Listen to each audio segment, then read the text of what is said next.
Welcome back to the Traders Network. I'm Michael Yorba, your host. Thanks for joining us. We're also streaming to you live at yorbamedia.com and broadcasting to you from the Dallas KFXR 1190 AM Clear Channel Studios. Okay, first guest today on the CEO portion of our show, the CEO interview portion of our show, Don Sallot. He is President, CEO, and Chief Architect of Information Reporting Solutions.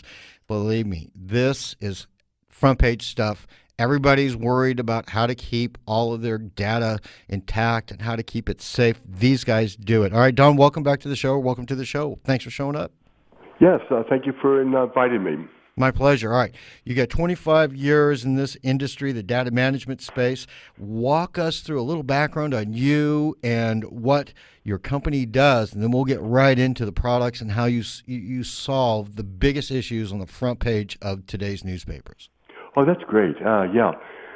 After, providing, data management and data government services to major companies throughout the United States, we discovered a real need to provide a solution for business unit managers to understand and manage their, company's information assets.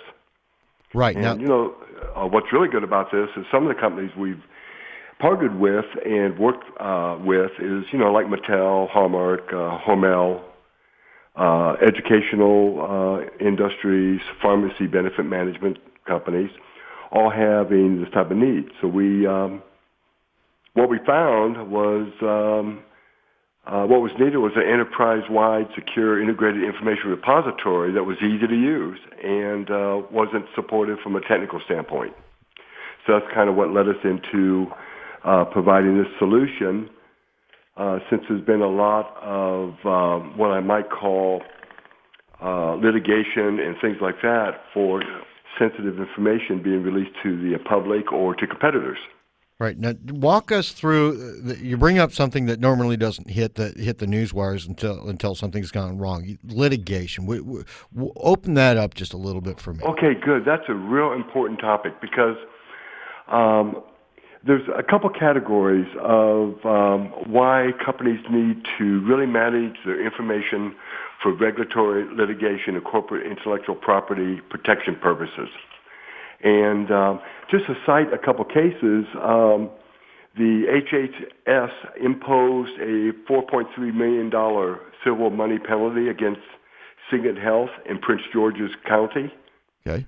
Shasta Regional Medical Center settled a HIPAA privacy case for $275,000, so on and so forth. Mm-hmm. Major litigation has went on with management not having their hands on what kind of information assets that they have and what type of impact, if they got out, that would have on the company, which is significant. Yep. And we can go deeper in that because there's been a lot of corporate espionage from the standpoint of stealing trade secrets and those type of things. As an example, Opel versus Volkswagen, IBM versus Hitachi, Microsoft versus Oracle. These type of things have happened when there were patents underway.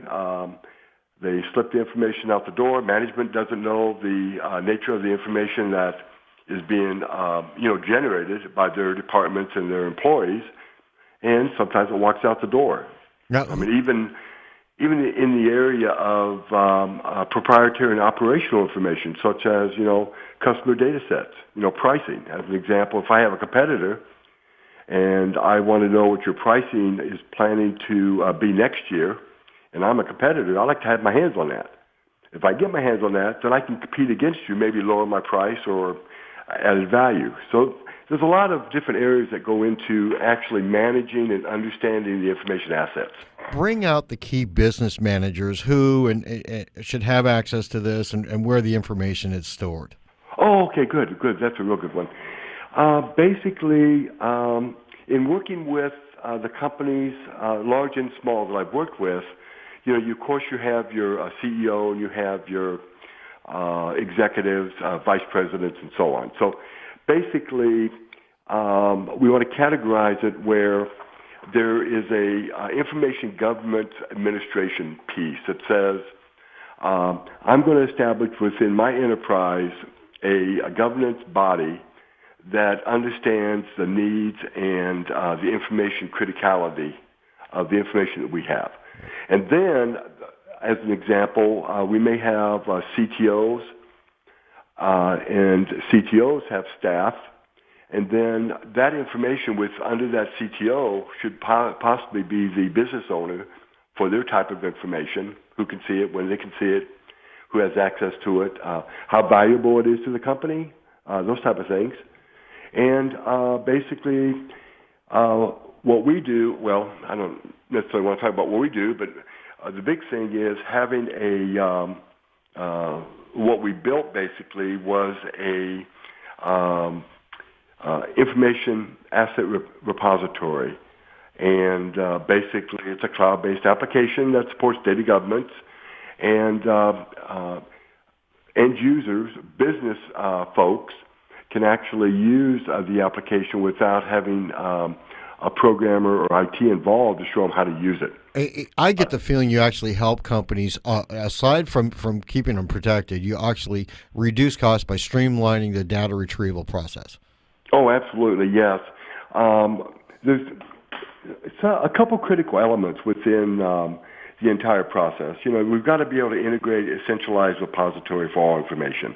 So that's a 360 view of a corporate set of information and classification of that information of what is the impact to the company if it gets out.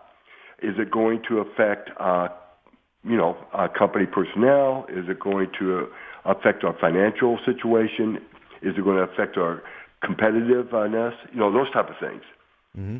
They need to be able to easily index and find information. So, example, let's say I'm an accounts payable, and I have vendors, and I have pricing, and I have all of these receipts coming in, and I have a financial portfolio that says over this period of time, I have to be paying this amount of money. Well,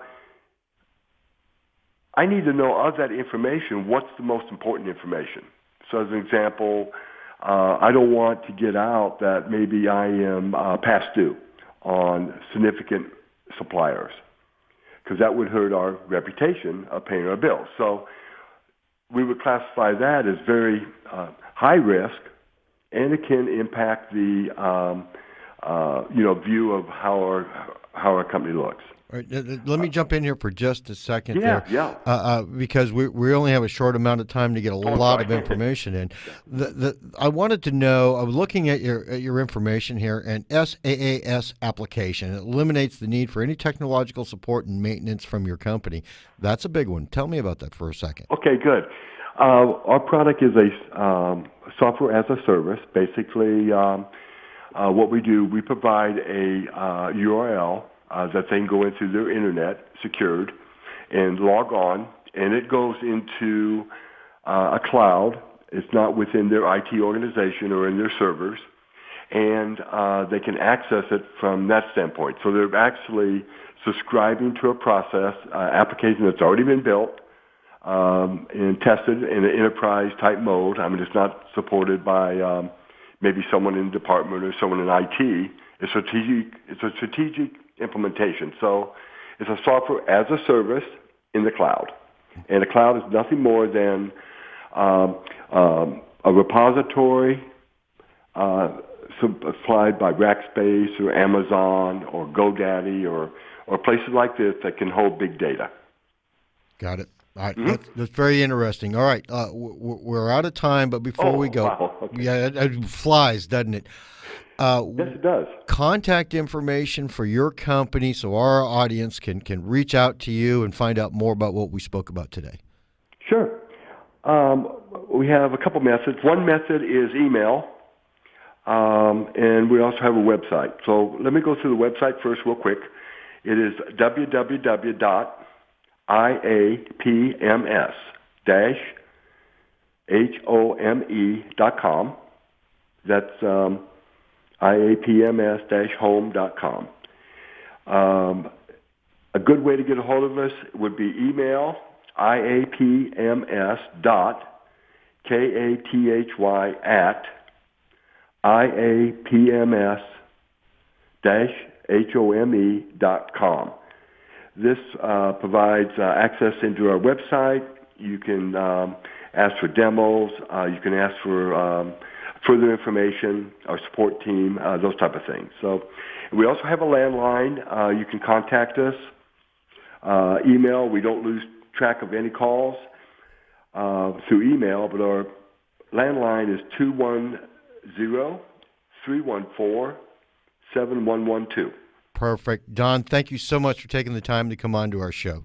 Okay, I really appreciate it, and thank you. My pleasure. Don Sallot, he is President, CEO, Chief Architect, Information Reporting Solutions. A special thanks to Monk Media and 1-800-publicrelations.com for all their PR and media support. Coming up next, Doug Croxwell, CEO, Marathon Patent Group. These people go out and gather up patents. We'll be right back.